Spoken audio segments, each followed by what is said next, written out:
Bonjour à toutes, bonjour à tous. Bienvenue sur le stand du label Agriéthique. On est label de commerce équitable Origine France. On travaille sur des filières françaises depuis maintenant 10 ans. On aide à structurer des filières en commerce équitable afin de garantir un revenu producteur qui soit basé sur des réalités de coûts de production, plus que d'actualité dans les temps qu'on connaît. Et qui est absolument indispensable pour pérenniser les filières agricoles et puis pour donner du sens finalement à des produits de grande consommation comme on les connaît tous. Donc on a 10 ans d'expérience et puis on accueille aujourd'hui Cyril Camisoli qui est responsable de la partie qualité, certification chez Durantia et puis qui avec nous a finalement monté un projet en commerce équitable sur une partie finalement de vos productions. Enchanté de te recevoir, Cyril. C'est un plaisir pour nous de pouvoir faire ce lancement aujourd'hui. Cette semaine, on a 3 lancements. On a eu Bretz hier. Là, on a les productions à marque Durantia de votre coopérative de collectif. Et vendredi, on aura un dernier engagement avec Cisco qui sera sur notre stand. Donc, merci Cyril de prendre de ton temps pour être avec nous, pour discuter de ce projet équitable. Et puis, l'idée, c'est de partager qui vous êtes, comment est venu le projet de commerce équitable et à quoi il vous servira et vous sert déjà dans la réalité de votre organisation de producteurs, de votre collectif. Donc, je te laisse te présenter rapidement, Cyril. Ouais. Donc bonjour, merci de nous recevoir sur votre stand. Au niveau communication, donc ça va être bien pour nous de pouvoir communiquer sur ce label. Donc la coopérative pour laquelle je travaille est la coopérative Durantia. Donc quand son nom l'indique, est située donc, au niveau de la Durance. Donc essentiellement, on va dire sur les Hautes-Alpes et les Alpes de Provence. Donc, essentiellement, là, pour Agriétique, nous allons engager des légumes secs, donc, que ce soit lentilles ou pois chiches, que ce soit en bio ou en conventionnel, ça va nous permettre de travailler une autre filière, voilà, et d'agrémenter la filière au niveau rémunération.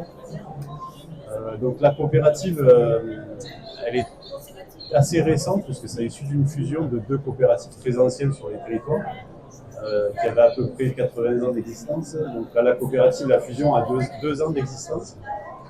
Donc sur ces 2 années, on a eu une augmentation importante de tous les labels, voilà, parce qu'il y a de la demande client, il y a de la demande réglementaire. Donc le but, voilà, c'est de pouvoir mieux rémunérer nos agriculteurs sur des filières qui sont plus rémunératrices et avec plus de valeur ajoutée. Donc cette filière légumes secs a été introduite il y a environ 5 ans sur la coopérative. Elle a été mise en place justement parce que c'est une filière qui a beaucoup de valeur ajoutée. Donc elle permet en fait de mieux rémunérer les agriculteurs sur des produits qui sont quand même assez recherchés, qui sont très protéinés. Voilà. Donc ça permet d'augmenter justement le processus, voilà, de recherche de protéines végétales et en même temps de rémunération éthique et plus globale de nos adhérents. Okay. Parce qu'il faut savoir que sur la coopérative, voilà, tous nos adhérents sont nos apporteurs. Voilà. Et on fait travailler, voilà, nos adhérents qui sont les agriculteurs du territoire. Et du coup, quand tu évoques cette fusion de 2 collectifs différents, aujourd'hui, Durantia, c'est combien d'adhérents, combien d'agriculteurs engagés dans le collectif? Alors, sur les adhérents au global, donc on en a environ 3000, sachant qu'il y a aussi bien des arboriculteurs que des éleveurs, que de la grande culture. Voilà, on a aussi des plantes à parfum, un peu de vigne.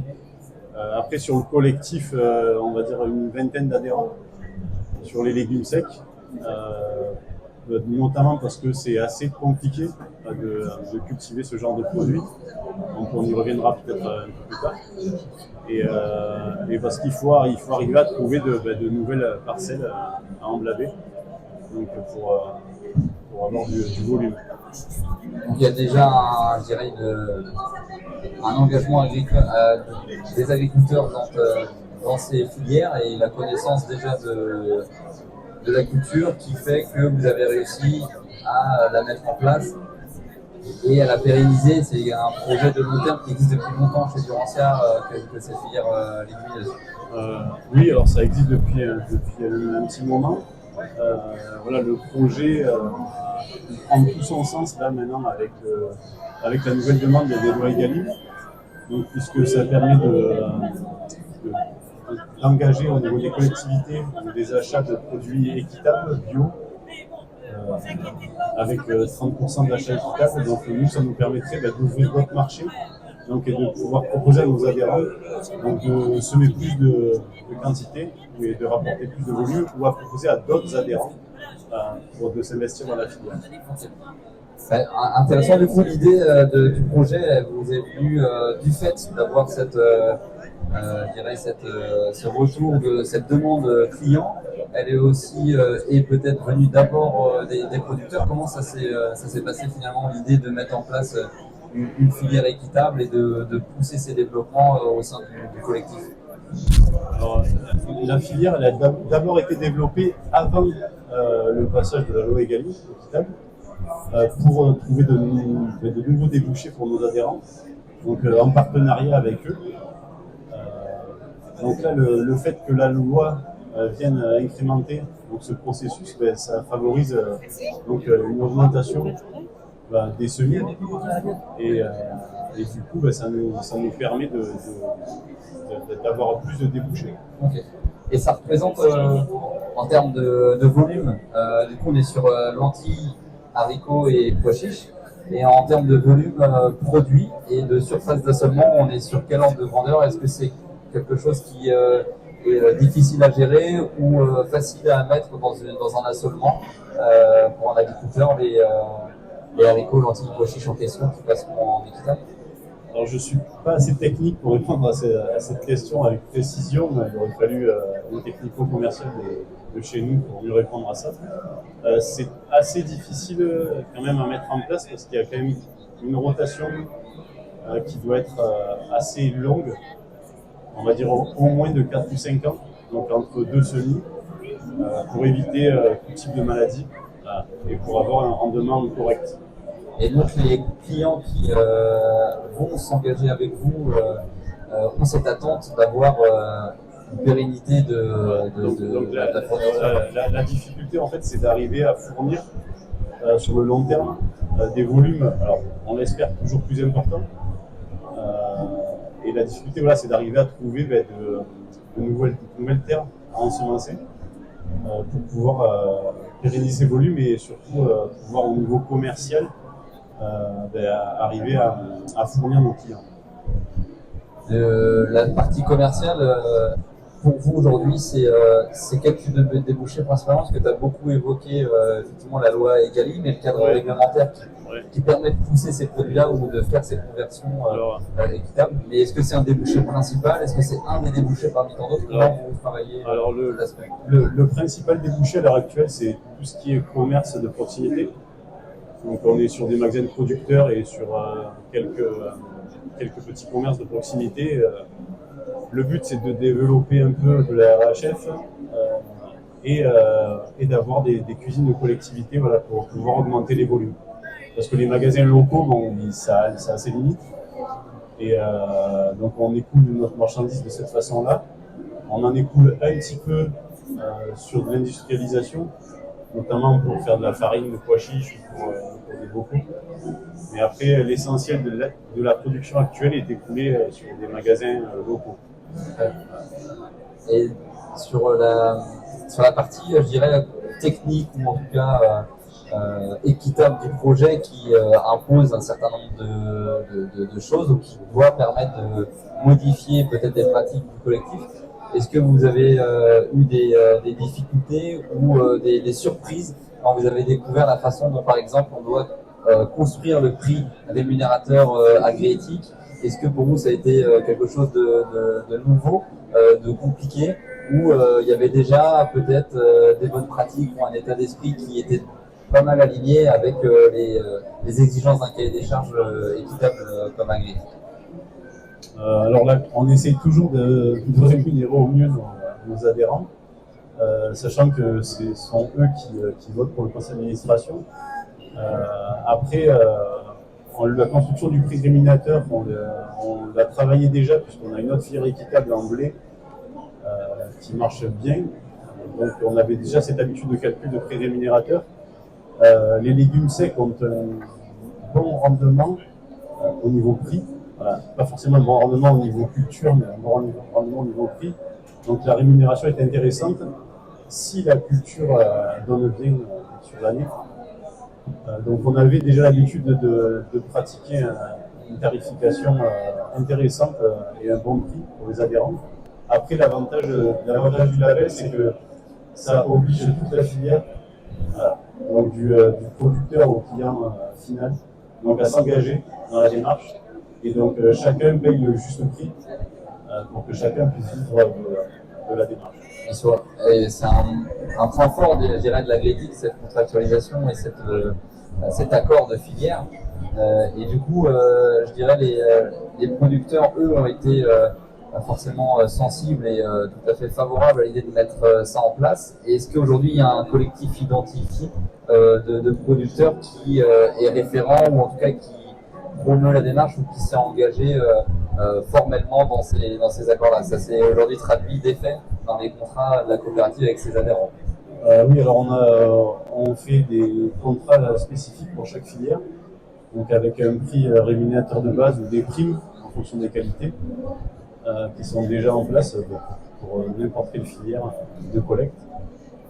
Après, nous, ce qu'on souhaiterait, c'est avoir plus d'adhérents qui s'intègrent dans la filière pour pouvoir développer et avoir plus de débouchés, avoir plus de volume à proposer aux clients finaux. Et sur la partie prime du commerce équitable, je ne sais pas si vous avez déjà une expérience, le projet est relativement récent, mais est-ce que vous avez déjà des ambitions de travail ou un cadre un peu établi ou des idées de à quoi pourrait servir la prime du commerce équitable, qui est effectivement ce supplément à l'achat de la matière qui doit être versé dans un fonds collectif? Est-ce que déjà vous avez l'expérience de ça ou une ambition de travail sur la partie prime du commerce équitable, qui est un élément fort et qui est un dispositif de la loi financée? Nous, ce qu'on envisage, c'est de permettre aux agriculteurs peut-être de se former donc sur ce genre de filière. Donc essayer de faire des journées de recrutement ou d'information pour démontrer que la filière peut marcher et qu'on puisse la faire de façon autonome et efficace avec tous nos territoires. Et il y a une compréhension, je dirais, des clients déjà de ce que ça veut dire, ce qui est différent dans une filière équitable, une filière conventionnelle. Vous le sentez, que vous travaillez sur plusieurs cahiers des charges, sur plusieurs peut-être labels ou dispositifs, en tout cas mieux disant.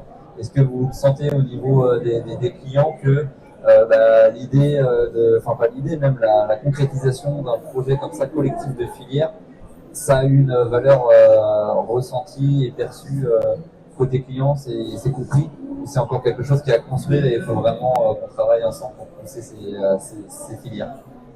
Alors je pense que c'est compris, alors pas forcément partout. Je pense qu'il y a quand même des disparités entre les zones rurales et les zones urbaines.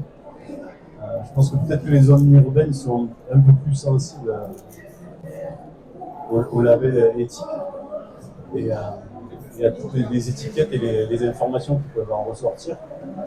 Après, c'est vrai qu'on travaille énormément sur différents types de certifications et labels.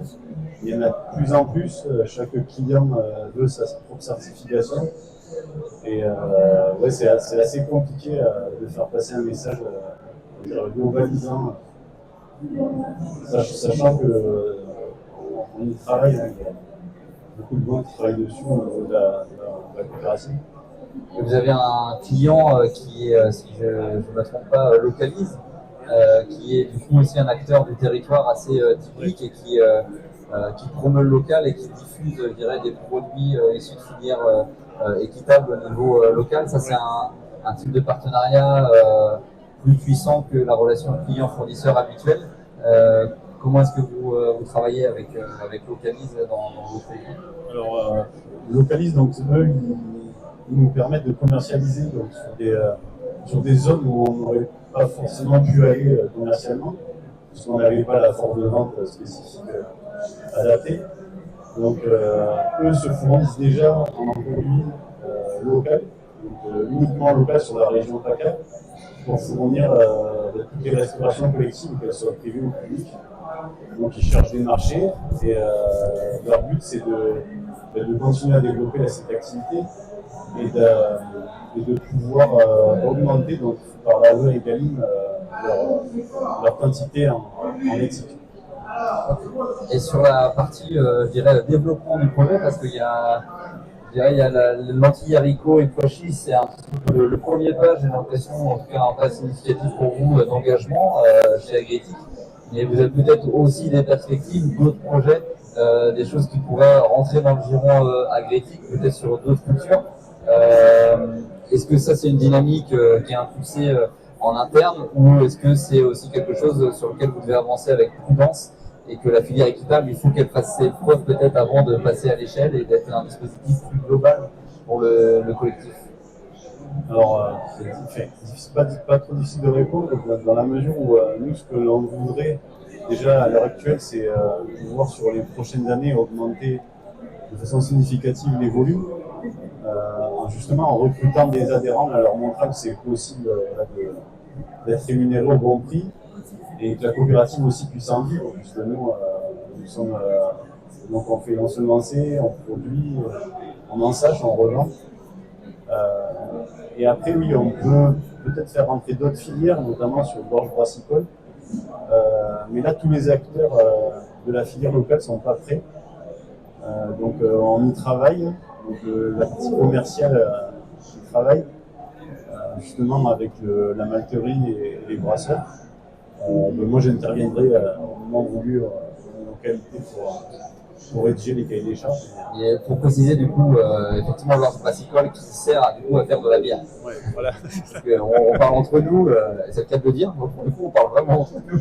Mais pour le commun des mortels et les gens qui ne sont pas forcément trop au fait des cultures et des productions, effectivement, ça sera destiné à de la bière et un projet qui pourrait rentrer dans les tuyaux sur les années qui viennent.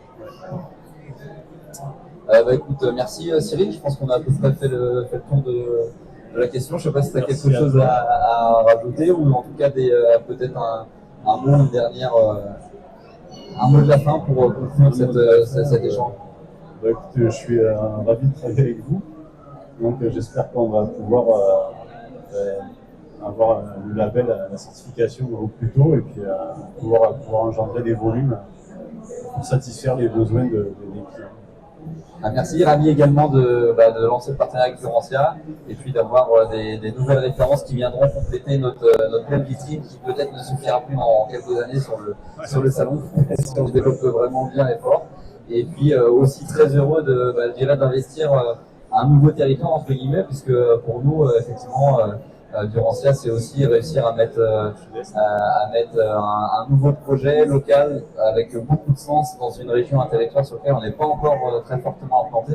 Et je pense que ça donnera des idées, et puis qu'en tant que pionnier dans votre région, vous apporterez certainement de l'eau au moulin des filières équitables. En tout cas, c'est tout ce que je vous souhaite collectivement, parce qu'on doit aussi faire beaucoup de travail d'accompagnement et de développement pour que le label continue de grandir, de croître grâce à des engagements collectifs, mais aussi des marques.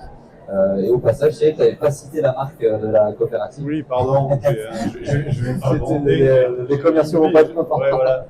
Ça prouve que je suis pas commercial. Donc la marque, c'est Fermier de Provence. Voilà, donc c'est bien en Provence. Voilà.